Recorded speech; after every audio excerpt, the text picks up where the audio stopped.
Hello friends, कैसे हो आप सब। Welcome to the mini blog. कैसे हो आप सब। आई होप कि आप सब बहुत अच्छे होंगे। आज मेरे बेटे का बर्थडे है, इसीलिए मैं रेडी हूँ। डेकोरेशन अभी पूरी हुई है। आइए आपको दिखाते हैं। ये रही डेकोरेशन।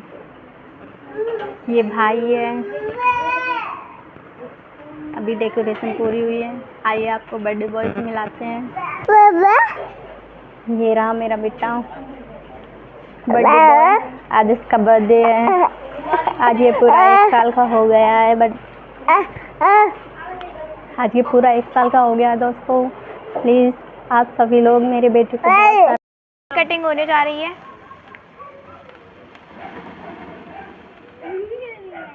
ये गली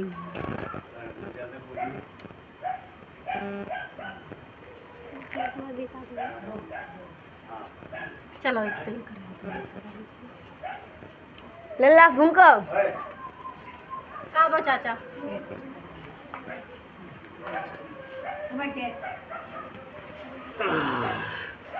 सीधे हाथ से पकड़ा दियो, ये बुझवा दियो।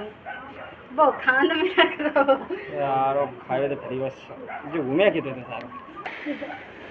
Happy birthday to you. Happy birthday